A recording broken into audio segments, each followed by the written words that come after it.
So ayun mga Lodi, tinetesting namin yung mga wiring. Ayan. Gumagana, tama yung sinend na kulay. Ito yung pula, ito yung puti.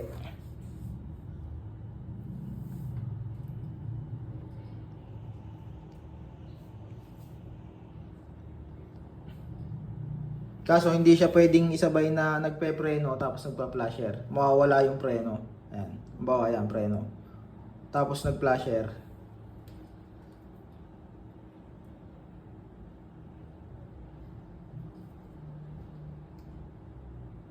Ayan. Yung isa, naka-preno. Yung isa nagpa-flasher. Hindi ko makaangat kasi hawak ko po ito. Ayan. Yan. Tapos may delay yung niya pag recover nung preno. Ayan, may delay. Siguro may delay yung controller. Pero at least gumagana. Ayan. Try mo nga itong puti ito.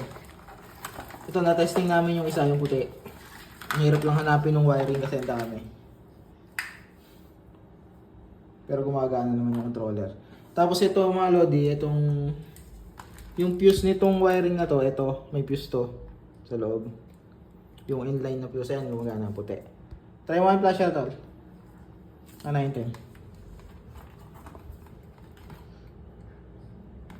Yan.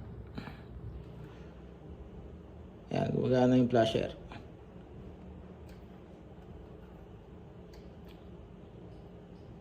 Yan, yung flasher. Tapos naka-white. Gumagana yung, may delay lang yung pag-recover ng ilaw. Yan. Pero okay naman, gumagana.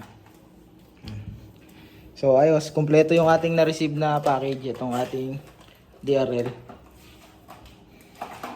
Hello, ito nga palang battery na to, na-testing na natin itong Jinko, gumagana. Tinesting natin itong DRL. Ayan. So ngayon, ang ite-testing naman natin itong ating Inco kung nagcha-charge. Ayan. I-set up ko lang. So ayan, nilagyan natin sa pula at sa yung sa item.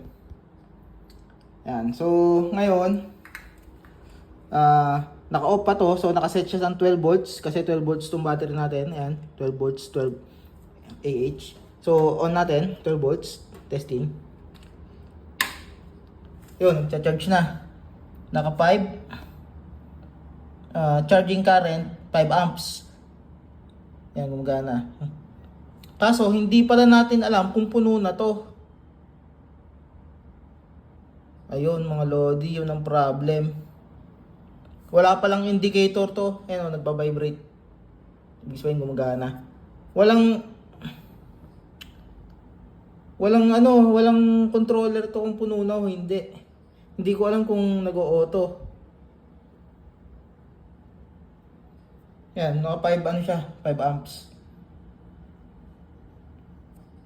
Ayan mga Lodi, 5 amps. Tapos so is 12 volts, 60 watts. 60 watts yan. Yan mga Lodi. So gumagana yung Inco natin. Ang problem, hindi natin alam kung may controller to ng auto stop. Yung pala hindi na check ko yung nito. Hindi. Yan. So ngayon gumagana, papatayin ko muna. Yan mga Lodi. Yung ating Inco. Yan.